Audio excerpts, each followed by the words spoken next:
Controversy trainee IAS పూజా ఖేత్కర్ వ్యవహారం రోజుకో మలుపు తిరుగుతోంది.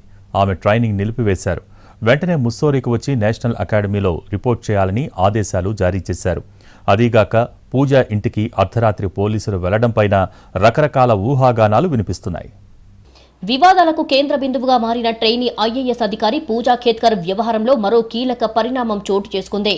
అడ్డదారుల్లో ఆమె ఐఏఎస్ ఉద్యోగం సంపాదించారంటూ పెద్ద ఎత్తున వస్తున్న ఆరోపణలతో ఉన్నతాధికారులు చర్యలు చేపట్టారు. పూజా ఖేత్కర్ ట్రైనింగ్ నిలుపుదల చేయాలని అధికారులు ఆదేశించినట్టుగా తెలిసింది.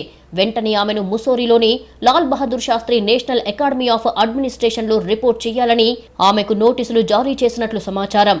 అధికార దుర్వినియోగం, యూపీఎస్సీకి తప్పుడు అఫిడవిట్ సమర్పించడం వంటి ఆరోపణలతో పూజా ఖేత్కర్ వార్తల్లో నిలిచారు. ఆమె సమర్పించిన పత్రాలలో దాచిపెట్టిన అంశాలపై దర్యాప్తు జరుగుతోంది. ఈ క్రమంలో ఆమె ఇంటికి అర్ధరాత్రి పోలీసులు వెళ్లినట్లుగా సమాచారం.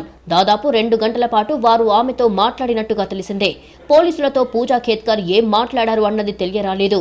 పోలీసులను ఇంటికి రమ్మని ఆమెనే పిలిచారని, కేసుకు సంబంధించి కొన్ని కీలక విషయాలను వెల్లడిస్తారని చెప్పినట్లుగా తెలుస్తోంది.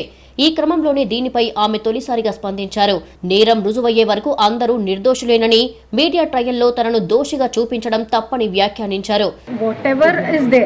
Whatever are the documents, whatever my submission is there, whatever the experts will decide, they will decide it, and I think we should wait for the decision of the committee and we should respect. అధికార దుర్వినియోగానికి పాల్పడటంతో పాటు యూపీఎస్సీకి తప్పుడు affidavit సమర్పించారు అన్న ఆరోపణలతో వార్తల్లోకెక్కిన పూజా ఖేత్కర్ వ్యవహారంలో రోజుకో కొత్త విషయం వెలుగులోకి వస్తోంది. ఆమె నకిలీ ధృవీకరణ పత్రాలు సమర్పించి ఎంబీబీఎస్ లో చేరినట్లు ఇటీవల ఆరోపణలు రాగా ఇప్పుడు మరో విషయం బయటకొచ్చింది. సివిల్స్ పరీక్షకు ఆమె వేర్వేరు పేర్లతో హాజరైనట్లు వార్తలు వస్తున్నాయి.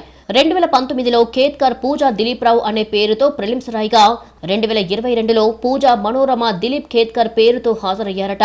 రెండోసారి రాసిన పరీక్షల్లోనే ఆమె ఐఏఎస్ కు ఎంపికయ్యారు.